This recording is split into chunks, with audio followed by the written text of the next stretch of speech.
کرتا ہے کہ اچھا مکان مل جائے، میری ٹینشن دور ہو جائے گی۔ جس کے پاس کوئی جاب نہیں ہے، کاروبار نہیں ہے، وہ کہتا ہے میرا کاروبار چل جائے، مجھے اچھی جاب مل جائے، پھر میری زندگی ٹینشن سے فری ہوگی، آرام و سکون والی ہوگی۔ بینک بیلنس مل جائے، پراپرٹی جائیداد زمینیں میرے پاس ہوں، تو پھر میری زندگی آرام سے گزر سکتی ہے۔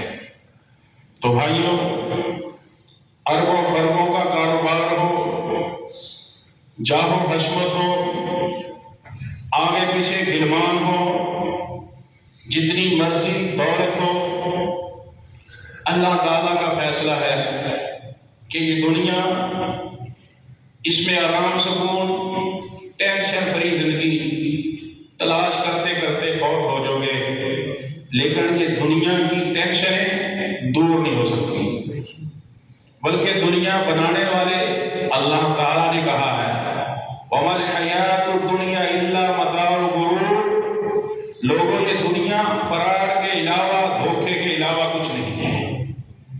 آپ دیکھ لیں، نظر ڈالیے، بڑے بڑے حکام، بڑے بڑی جاہ و حشمت کے مالک، جن کے آگے پیچھے غلمان ہوتے تھے، بلکہ سیدنا سلیمان علیہ السلام کی تاریخ پڑھیے، انہوں نے اللہ سے دعا کی رب اغفر لی وہب لی ملکا لا ينبغی لأحد من بعدی۔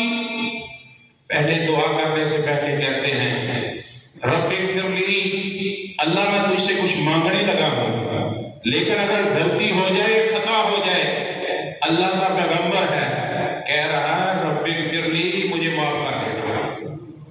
پھر دعا کیا کرتے ہیں ربی ہب لی ملکا، اللہ مجھے ایسی بادشاہ دینا لا ينبغی لأحد من بعدی، جو میرے بعد کسی کو میسر اور مہیا نہ ہو۔ پھر اللہ نے ان کی دعا قبول کی، جنات گردنیں جھکائے ہوئے سامنے کھڑے ہوتے ہیں، ہر چیز پہ حکومت ہے، انسان، چرند پرند، حتیٰ کہ مچھلیاں بھی، ہوائیں، وہ سلیمان علیہ السلام کے اللہ تابع کر دی اللہ تعالیٰ نے۔ رسول اللہ صلی اللہ علیہ وسلم فرماتے ہیں نا کہ ایک دفعہ میں نماز پڑھ رہا تھا، ایک جن میرے آڑے آ گیا، نماز میں خلل ڈالنے کی کوشش کرنے لگا، تو میرا جی چاہا کہ اس کو میں مسجد کے ستون کے ساتھ باندھ دوں اور تم صحابہ صبح ہوتے ہوئے اس کو دیکھ لیتے، لیکن فرمایا مجھے سلیمان علیہ السلام کی دعا یاد آ گئی کہ انہوں نے کہا تھا اللہ مجھے ایسے حکومت دینا جیسی میرے پاس کسی کو نہ ملی ہو۔ جنات جن سے ہم ڈرتے ہیں، آئے دن مسئلہ پرابلم، فلاں کو ہوائی کثر ہو گئی ہے، فلاں ہو گیا ہے، جن لگ گئے، جن بھی گردنیں جھکائے ہوئے کھڑے ہوتے تھے، اس کے باوجود ٹینشن سے ان کو بھی دوچار ہونا پڑا، ٹینشن مسائل سے دوچار ہونا پڑا۔ ایک واقعہ ہے، ایک دفعہ حاضری لگا رہے ہیں، دیکھا کیا ہے، ایک ہدہد نظر نہیں آ رہا، مجمع میں نظر دوڑاتے ہیں، کہتے مالی لا الہدہد، مجھے کیا ہو گیا ہے، میری آنکھوں سے دور ہے ہدہد، ایک پرندہ نظر نہیں آ رہا، ام کان من الغائبین، یا آج وہ حاضر نہیں ہے۔ آپ کہیں گے کہ اتنے پرندوں کی حاضری لگا رہے ہیں، ایک پرندہ اس سے غائب ہو تو ٹینشن کی ہماری بات کیا ہے؟ آگے قرآن کے الفاظ بتاتے ہیں کہ سلیمان علیہ السلام کو ٹینشن ہوئی، کہا لَأُعَذِّبَنَّهُ عَذَابًا شَدِيدًا، یہ آئے تو صحیح، اسے میں سخت عذاب سے دوچار کروں گا، اَوْ لَأَذْبَحَنَّهُ، یا آج مجھے اتنی ٹینشن لاحق ہوئی ہے کہ اسے میں ذبح کر چھوڑوں گا۔ اتنے میں وہ آ گیا، اولا یاتینی بسلطان مبین، چھٹی کی رخصت کی اس کے پاس کوئی جائز جناب کوئی معاملہ ہوگا، پھر اس کی آج جان بخشی ہو سکے گی۔ اتنے میں ہدہد آ گئے، کہا کدھر سے آئے ہو؟ کہا حضور آج ایسی خبر لے کے آیا ہوں جو تمہارے تک ابھی تک نہیں پہنچی۔ دیکھیے سلیمان ٹینشن سے دوچار ہوئے کہ یار اللہ سے مانگ مانگ مانگ کے حکومت لی، اور یہ پرندہ بات کر رہا ہے کہ آپ کے دور حکومت میں ایسا معاملہ ہے جس سے آپ ناآشنا ہیں۔ پھر سلیمان علیہ السلام کو ہدہد نے سارا پیغام سورۃ سبا میں منقول ہے، وہ بیان کیا کہ وہاں ایسی عبادت ہو رہی ہے غیر اللہ کی، سورج و چاند کی پوجا کر رہے ہیں۔ ان کو بھی ٹینشن آئی۔ ابراہیم خلیل اللہ تعالیٰ نے 2 نبیوں کو، رسولوں کو خلیل اللہ بنایا۔ خلیل اللہ کسے کہتے ہیں؟ ایسا اللہ کا دوست۔ خلیل کسے کہتے ہیں؟ ایسا دوست جس کے علاوہ کسی اور کی دل میں محبت نہ ہو۔ وہ ابراہیم علیہ السلام تھے اور محمد رسول اللہ صلی اللہ علیہ وسلم تھے۔ ابراہیم علیہ السلام کو ٹینشن سے دوچار ہونا پڑا، بلکہ اللہ قرآن میں کہتے ہیں ہم نے ان کو ٹینشن سے دوچار کیا، ان کی آزمائش کی، پھر اللہ تعالیٰ فرماتے ہیں میں نے آزمائشوں پہ پورا پایا۔ دعائیں مانگ مانگ کے اللہ سے بیٹا لیا، کہیں ذبح کا اللہ حکم دے رہے ہیں، کہیں بیعہ کو بیعہ مقام پہ چھوڑنے کا اللہ تعالیٰ کہہ رہے ہیں۔ رسول کائنات صلی اللہ علیہ وسلم کی سیرت پڑھیے، اللہ تعالیٰ نے 3 بیٹے دیے، لیکن بچپن ہی میں بلا لیے، سن رشد کو اور جناب بلوغت کو نہیں پہنچے۔ جب آپ کا دوسرا بیٹا فوت ہوا تو کفار نے تالیاں بجائی، سیٹیاں بجائی اور جناب فنکشن کیے کہ محمد صلی اللہ علیہ وسلم کے بیٹے جو ہوتے ہیں فوت ہو چکے، ان کا نام لیوا کوئی نہیں ہوگا۔ اللہ نے سورۃ کوثر اتار دی، فرمایا انا اعطیناک الکوثر فصل لربک وانحر ان شانئک ھو الابتر۔ نبی مٹ جائیں گے یہ مٹانے والے، نہ مٹا ہے نہ مٹے گا چرچا تیرا۔ پھر ایسے ہی ہوا، نبی صلی اللہ علیہ وسلم کا نام باقی ہے۔ کفار نے ٹینشنوں سے دوچار کیا، معاملات میں الجھاؤ پیدا کیا، لیکن رسول کائنات صلی اللہ علیہ وسلم کو اللہ نے اتنا اعلیٰ مقام عطا کیا کہ ایک اندازے کے مطابق 1 سال بچوں کی لسٹ دیکھی گئی، جو بچے اس سال پیدا ہوئے ان کے ناموں کی لسٹ دیکھی گئی تو سر فہرست اس سال پیدا ہونے والے بچے کا نام یورپ میں کفار کے ملک میں محمد رکھا گیا تھا۔ اس قدر شان سے نوازا، 2 کروڑ سے زیادہ لوگ ہیں جن کا نام محمد آپ علیہ السلام کے نام پہ رکھا گیا ہے۔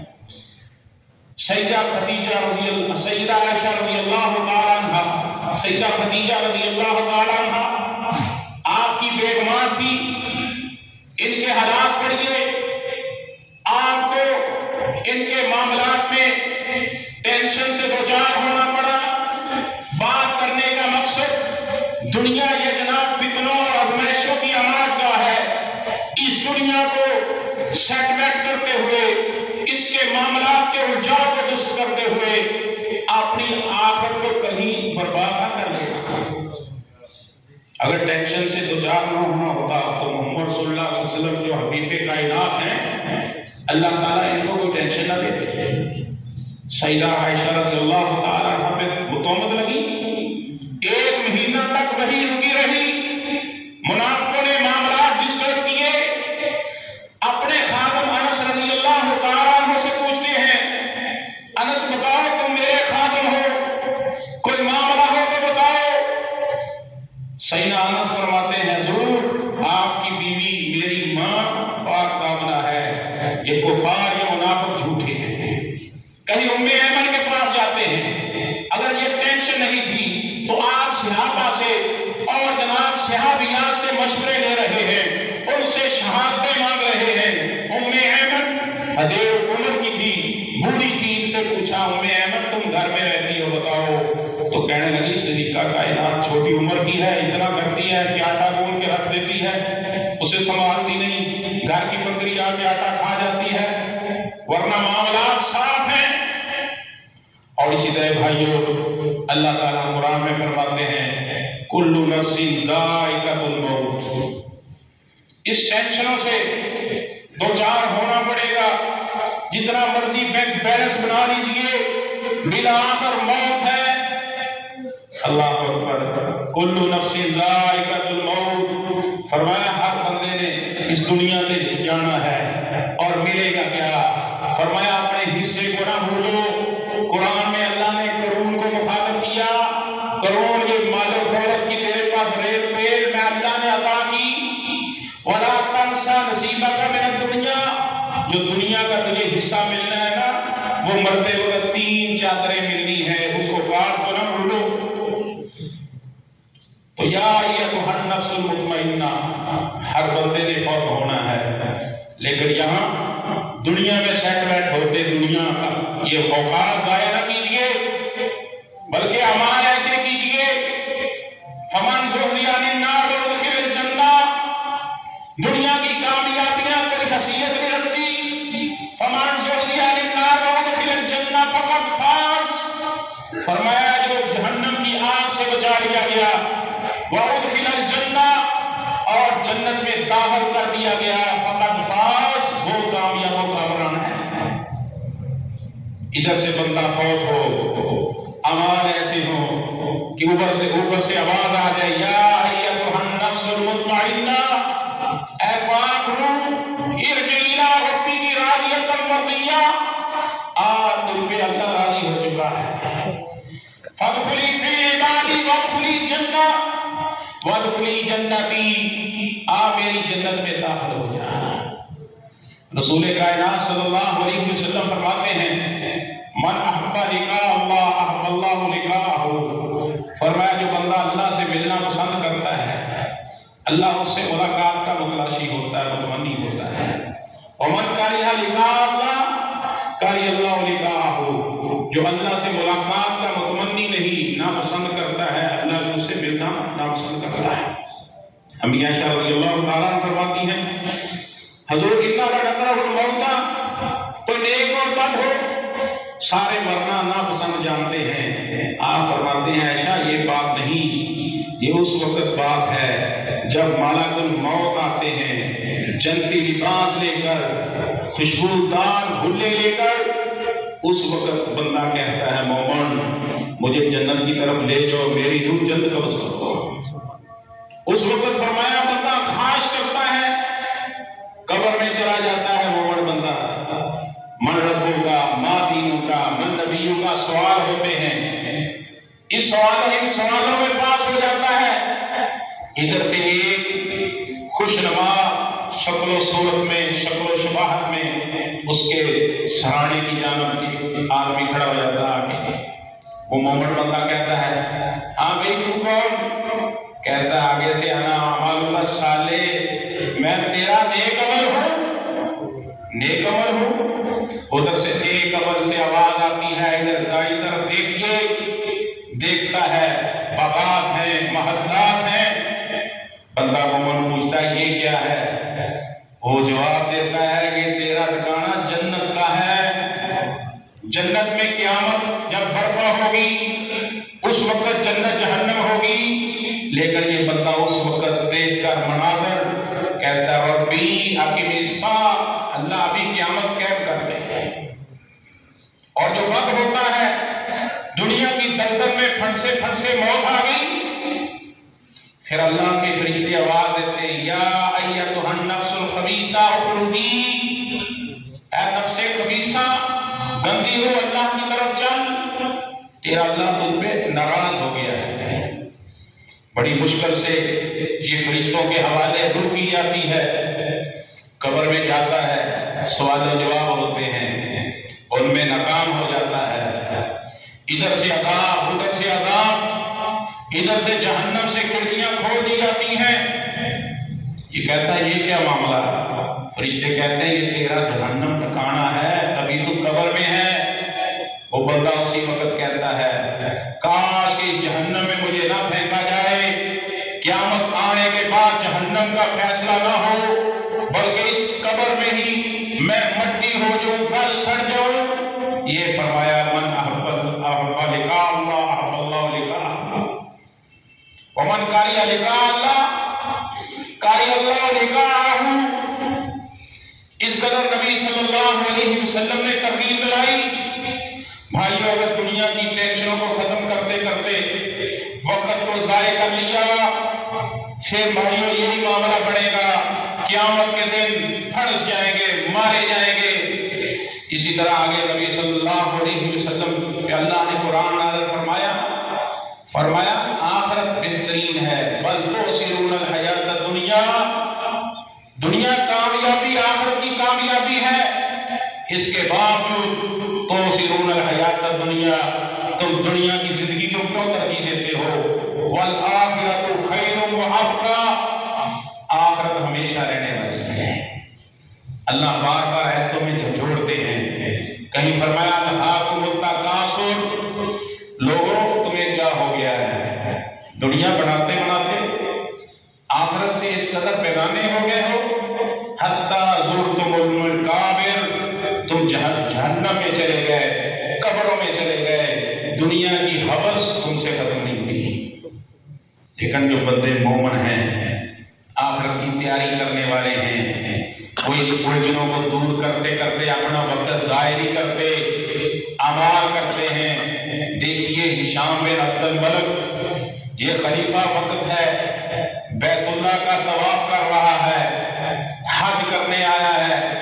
اس دوران ہشام بن عبد الملک کی نظر سالم بن عبداللہ بن عمر پر پڑ جاتی ہے. سالم بن عبداللہ پہ پڑ جاتی ہے. ہشام بن عبد الملک آگے ہوتے ہیں، کہتے ہیں عبداللہ کے بیٹے، عمر کے پوتے ہو؟ کہا ہاں. آگے سے ہشام بن عبد الملک کہتا ہے بھئی سالم، کوئی حاجت ہو، کوئی ضرورت ہو، تمہاری خستہ حالت دیکھ کر مجھے تجھ پہ ترس آ رہا ہے، بتائیے. سالم بن عبداللہ کہتے ہیں اب میں اللہ کے دربار میں ہوں، اللہ کے گھر میں ہوں، یہاں مجھے شرم آ رہی ہے کہ اللہ کے گھر میں ہوتے ہوئے کسی اور سے مانگوں. ہشام بن عبد الملک سرخ رنگ ہو جاتا ہے، خاموش ہو جاتا ہے. وہ کہتا ہے چلو کوئی نہیں، اب تو یہ گھر میں ہے، بیت اللہ میں ہے، تھوڑی دیر یہ طواف وغیرہ کر لیں، دعاؤں سے فارغ ہو جائیں، پھر ان سے بات کریں گے. انہوں نے طواف کیا، مطاف سے باہر گئے. ہشام بن عبد الملک پھر تربے ہو گئے اور کہنے لگے سالم، اب تو اللہ کے گھر سے باہر آ گئے ہو، اب خواہش اور آرزو رکھیں، ڈیمانڈ رکھیں، پوری کی جائے گی.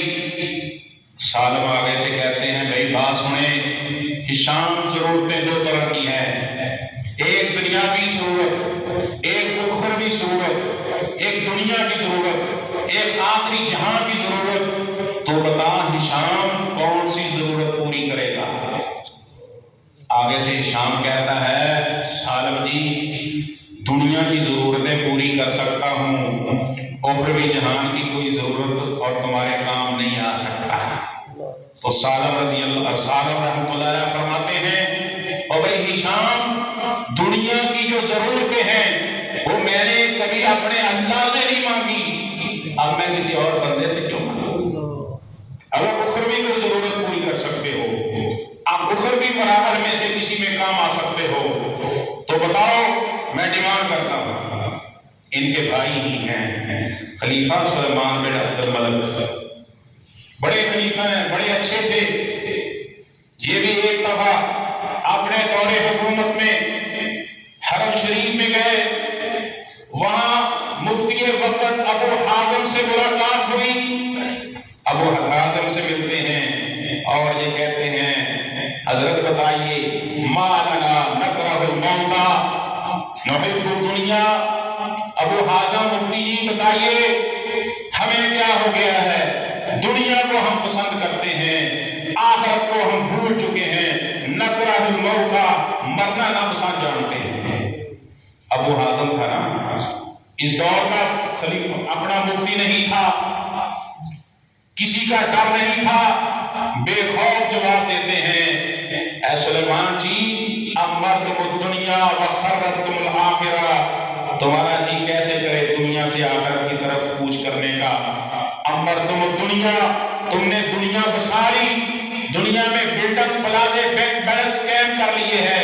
خررتم الآخرہ، آخرت تمہیں اب ویران نظر آتی ہے، اگر آخرت کے لیے کوئی محل مکان تیار کیا ہوتا آج تم مرنا ناپسند نہ کرتے ہیں۔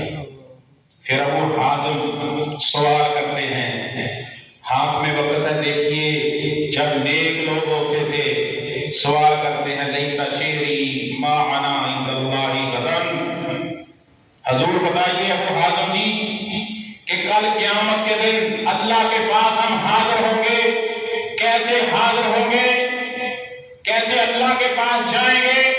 فرمایا ان الابرار لفی نعیم وان الفجار لفی جحیم۔ آگے سے ابو حازم جواب دیتے ہیں، بھائی بات سنیں حاکم وقت، جو نیک لوگ ہوں گے جنت میں جائیں گے، جو فاسق و فاجر ہوں گے جہنم میں جائیں گے۔ سلمان آگے سے کہتے ہیں، ابو حازم جی اللہ کی بڑی رحمت وسیع ہے، تم رحمت سے دور کر رہے ہو، تم جناب عذاب کی باتیں کر رہے ہو، اللہ بڑا غفور الرحیم ہے، اللہ کی رحمت بڑی وسیع ہے۔ ابو حازم کہتے ہیں ہاں اللہ کی رحمت ہے، لیکن الا ان رحمت اللہ قریب من المحسنین، اللہ کی رحمت ان کو ملے گی جو نیکی کرتے رہے ہیں، جو نیک اعمال کرتے رہے۔ پھر آگے سے پوچھتے ہیں لیت شعری کیف عارض علی اللہ غدن۔ ابو حازم یہ بتا دیجئے آخرت سے ہمیں ڈر لگ رہا ہے، قیامت کے دن اللہ کے حضور جائیں گے تو کس حالت میں جائیں گے؟ کہنے لگے ابو حازم اما المحسن کالقائم یقدم علی اہلہ، فرمایا جو نیک بندہ ہوگا نا اللہ کے حضور ایسے آئے گا کالقائم یقدم علی اہلہ، جیسے کوئی بندہ گھر سے باہر بہت سال رہتا ہے پھر اچانک گھر میں آتا ہے، جس قدر اس کے گھر والے خوش ہوتے ہیں، فرمایا نیک بندہ اللہ کے حضور جائے گا تو اسے بھی خوشیاں ہوں گی اور اللہ کو بھی خوشیاں ہوں گی۔ آگے اول مسیح جہاں تک تعلق ہے اس بندے بدبخت کا جو دنیا کی ریل پیل میں مگر رہا، فرمایا کل قیامت کے دن اللہ کے حضور پیش کیا جائے گا کل عابد یقدم علی مولاہ، اس کی مثال ایسے ہے جو دنیا میں گناہ میں ڈوبا رہا کہ قیامت کے دن اس طرح آئے گا جس طرح دنیا میں کوئی بندہ اپنے جناب آقا سے مالک سے مزدوری لے کر بھاگ جاتا ہے، پھر اسے لا کے اس مالک کے کٹہرے میں کھڑا کیا جاتا ہے، جو اس بندے کی جناب کنڈیشن ہوتی ہے۔ فرمایا اس حالت میں اللہ کے حضور ان لوگوں کو جمع کیا جائے گا جو گناہگار اور باغی ہوں گے۔ کامیاب کون ہے؟ گھر والا اعلیٰ تعلیم اور وراثت میں بہت ساری چیزیں چھوڑنے والا۔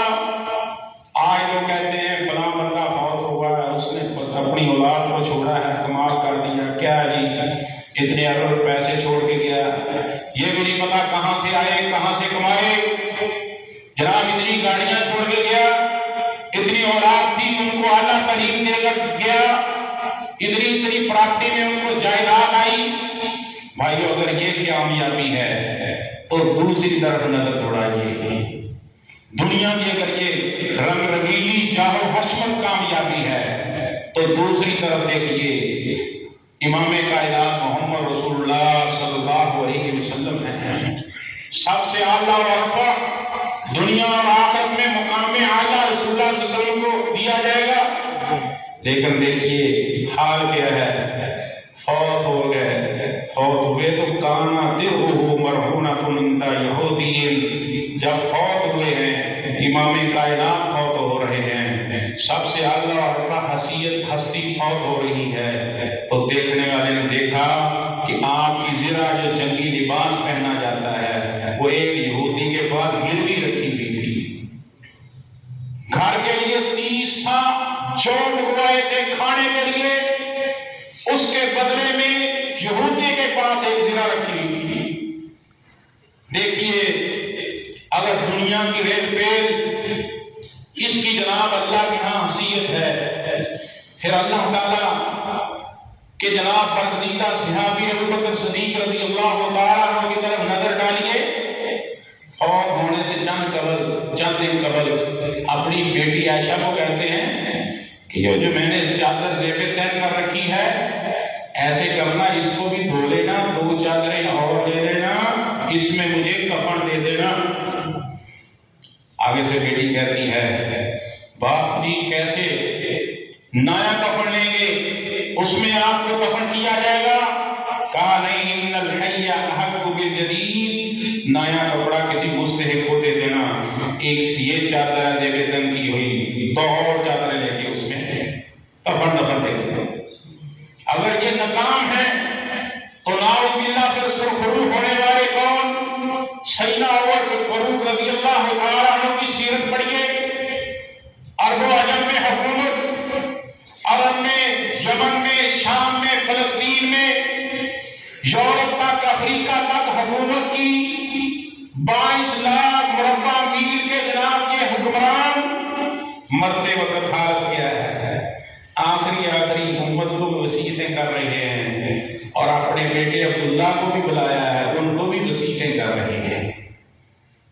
کچھ ایک آدمی آگے بڑھا اور کہتا ہے ابشر یا امیر المومنین، امیر المومنین خوش ہو جائیے۔ کہا کیوں؟ کہا تم نے رسول اللہ صلی اللہ علیہ وسلم کا زمانہ پایا، آپ کی زبان سے جناب جنت کی گارنٹی لی، اور آپ صلی اللہ علیہ وسلم فوت ہوئے، اور عمر جی تم پہ راضی فوت ہوئے۔ دوسری بات کہنے لگے کہ ثم شہادت، پھر یہ شہادت کا اعزاز حاصل کر رہے ہو، جتنی دیر آپ ہمیں حکومت کی ہے، عدل و انصاف پر مبنی فیصلے کیے ہیں، یہ 3 شہادتیں آدمی نے دی، رسول اللہ کا زمانہ پایا، جب تک آپ 10 سال حکومت کرتے رہے ہیں، عدل و انصاف سے کام لیا، ثم الشہادت، پھر شہادت سے سرخرو ہو رہے ہو۔ اللہ اکبر۔ ادھر سے عبداللہ اپنے بیٹے کو بلایا اور کہا عبداللہ دیکھنا، کیا دیکھنا؟ پراپرٹی جائیداد دیکھنا، وراثت تقسیم کرنے کے بارے میں نصیحت کر رہے ہیں؟ نہیں، کہتے بیٹا میرا دیکھنا جتنا قرض ہو وہ ادا کر دینا، خیبر کا حصہ ہے، فلاں فلاں سے غنیمت کا حصہ ملا تھا، اس سے میرا قرض ادا کر دینا، اگر نہ پورا ہو قرض تو اپنے ننھیال سے مانگ لینا، ددیال سے مانگ لینا، قریشیوں سے باہر سے نہ مانگنا۔ فوت ہوئے، 80,000 درہم ان کے ذمے قرضہ تھا، جو ادھر ادھر خرچ کیا، کوئی سائل آ جاتا پاکٹ میں نہ ہوتا، بیت المال سے دلا دیتے، اور ساتھ ساتھ تحریر کرتے رہے۔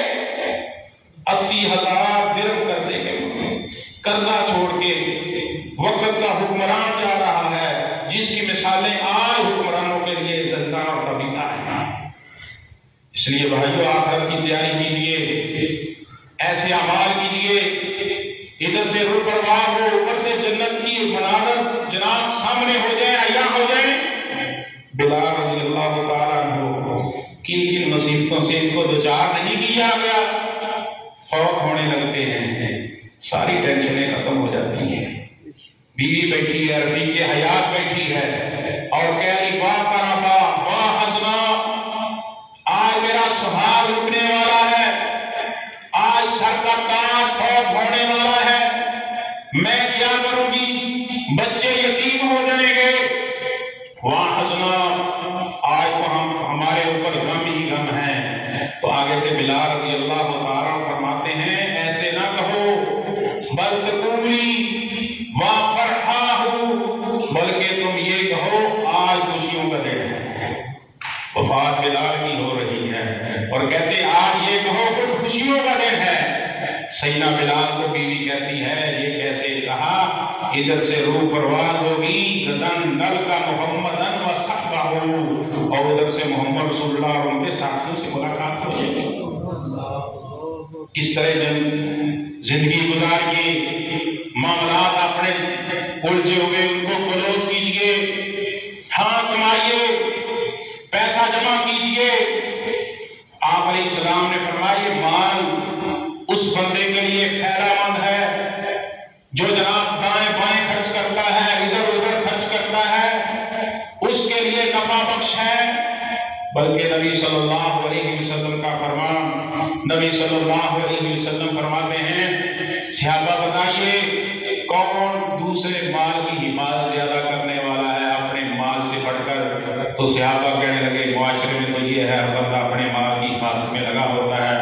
تو رسول اللہ صلی اللہ علیہ وسلم نے فرمایا بندے کا مال وہی ہے جو زیب تن کر کے ختم کر لیا، مسیطہ کر لیا، کھا لیا، ہضم کر لیا، اور تیسرا مال فرمایا جو اللہ کی راہ میں دے کر قدما آگے بھیج لیا، ذخیرہ آخرت بنا لیا۔ باقی سارا مال فرمایا وہ تارک لورثتہ، اپنے ورثاء کے لیے چھوڑ کر ذاہب، وہ جانے والا ہے، قریب اللہ کا بلاوا آنے والا ہے۔ ہمارے ایسے کیجئے جس کا ثواب مرنے کے بعد بھی ہمیں ملتا رہے۔ آپ علیہ السلام نے فرمایا اذا مات الانسان انقطع عنہ سائر عملہ، جب بندہ فوت ہو جاتا ہے اس سے سارے اعمال منقطع ہو جاتے ہیں، ختم ہو جاتے ہیں، الا من ثلاث، مگر تین طرح کے ایسے اعمال ہیں کہ بندہ فوت بھی ہو جائے اس کا اجر و ثواب جاری کر دیا جاتا ہے، جاری رکھ دیا جاتا ہے۔ نبی صلی اللہ علیہ وسلم پھر آگے وضاحت کرتے ہیں، فرمایا ایک صدقۃ جاریۃ، جاری صدقہ، مرنے سے پہلے زندگی میں کوئی ایسا کام کر دیا، کوئی مدرسہ بنا گیا، کوئی مسجد بنا گیا، کوئی کنواں لگا گیا، اور اس کا ثواب فرمایا اس کے مرنے کے بعد اسے پہنچتا رہے گا۔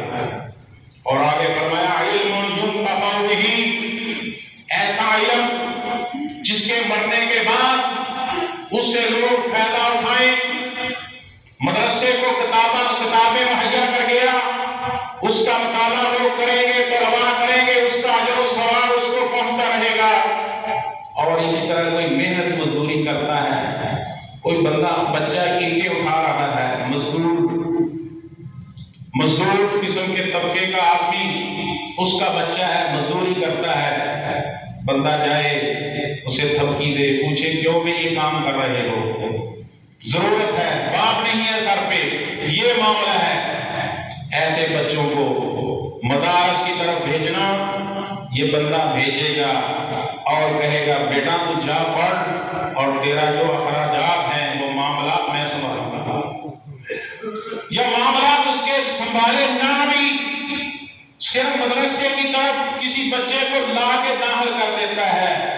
علم ينتفع بہ، وہ آدمی بھیجنے والا، نیکی کے راستے کی طرف راغب کرنے والا فوت ہو جائے گا، اس کو اجر و ثواب قیامت تک اسے جاتا رہے۔